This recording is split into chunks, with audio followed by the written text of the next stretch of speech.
सलाम नमस्ते सत श्री अकाल। मैं हूं रजा और आप देख रहे हैं रजाग्राफी।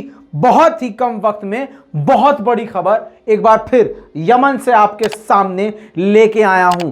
रिपोर्ट को देखिएगा और शेयर जरूर कीजिएगा। दोस्तों, सऊदी अरब की हवा टाइट हो गई है और एकदम चरमरा गया है सऊदी अरब। एक तरफ गुर्बत सामने आ रही है निकल कर, क्योंकि तेल का जो उसका पूरा बिजनेस है ठप पड़ चुका है और इस वक्त सऊदी अरब की हालत बेहद ख़राब हो गई है। साथ में यमन ने धज्जियां उड़ा रखी हैं सऊदी अरब की। दोस्तों, दो बड़ी बड़ी खबरें हैं यमन और सऊदी अरब को लेकर। मैंने वो दोनों रिपोर्ट को शॉर्ट करके इसी रिपोर्ट में रख दिया है, तो ध्यान से सुनिए और समझिए। दोस्तों, सऊदी अरब और इमारात यानी यूएई मिलकर यमन पर ज़बरदस्त तरीके से हमला करते रहे हैं और हाल फिलहाल में भी उन्होंने हमले किए हैं।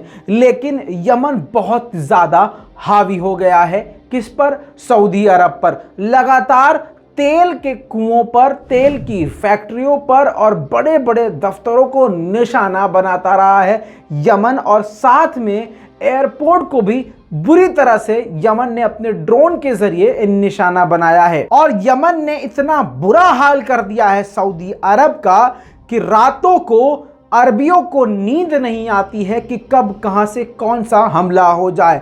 हालात ऐसे हो गए हैं कि थक हार के मारिब इलाके से बड़े बड़े हथियारों को सऊदी अरब और यूएई के गठजोड़ ने और उनके टट्टू सैनिकों ने बड़े हथियारों को पीछे कर लिया है। इन बड़े हथियारों में अमेरिका की बख्तरबंद गाड़ियां, टैंक भी शामिल हैं। दोस्तों, आपको ये जानकर हैरानी होगी कि कल तक सऊदी अरब पीछे हटने का नाम नहीं ले रहा था और आज उसने अपना मोर्चा छोड़ दिया है। सबसे बड़ी खबर मैंने आपको बता दी है। दोस्तों, यहां पर मैं आपको एक जानकारी दे दूं जो कि बेहद अहम है।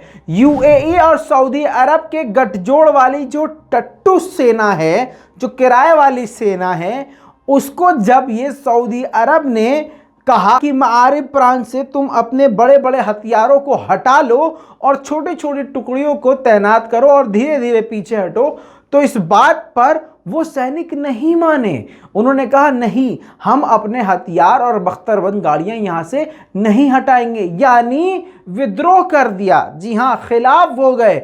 ये बात सऊदी अरब को ऑब्वियसली पसंद नहीं आई, तो उसने यूएई के कमांडर से बात करी और कमांडर को ये काम सौंपा।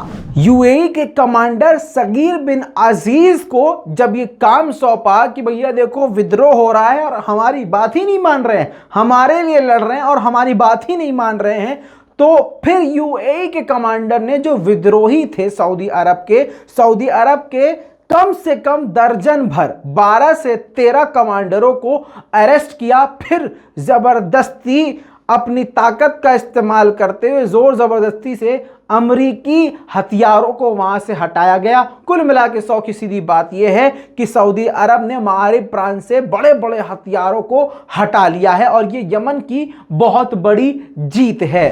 दोस्तों, दूसरी खबर इसमें जो मैं आपको देना चाहता हूं वो ये है कि एयरपोर्ट पर इतने अटैक सऊदी अरब के कर चुका है यमन कि सऊदी अरब की अब नींद हराम हो चुकी है। वहां की आम जिंदगी पर भी इसका असर देखा जा रहा है। और जो सबसे बड़ा सवाल और सबसे बड़ा जो मजाक सऊदी अरब का उड़ रहा है वो इस वजह से कि भैया ड्रोन को और यमन के हवाई हमलों को सऊदी अरब के एडवांस रडार पकड़ ही नहीं पा रहे हैं। इतनी बार ड्रोन ने अटैक किया है कि उंगलियों पर गिनना नामुमकिन है। अब इसी बीच में सऊदी अरब को यह बात अच्छे से समझ में आ गई है कि उसके डिफेंस सिस्टम, रडार सिस्टम पूरी तरह से बकवास हो चुके हैं। इसी वजह से सऊदी अरब यूरोपीय देशों से और अमेरिका से अब लेटेस्ट एडवांस वाले रडार सिस्टम खरीदने की कोशिश कर रहा है। लेकिन मजे की बात यह है कि अमेरिका ने हथियार देने से मना कर दिया है। अब यूरोप का कौन सा देश इसको हथियार देगा और रडार सिस्टम देगा, ये देखने वाली बात है। लेकिन फिर से 100 की सीधी बात यह है कि सऊदी अरब के हालात ऐसे हो गए हैं कि उसको हबड़ तबड़ में यानी हड़बड़ाहट में जल्दी से रडार सिस्टम खरीदना पड़ रहा है। इसी बात से समझ जाइए कि यमन के हमले कितने कामयाब हैं और यमन की ये बहुत बड़ी जीत है। इस पूरी रिपोर्ट पर आपका क्या कहना है भूलिएगा, और इस लाल बटन को दबा के भैया चैनल को सब्सक्राइब जरूर कीजिएगा, इस रिपोर्ट को शेयर जरूर कर दीजिएगा। जय हिंद।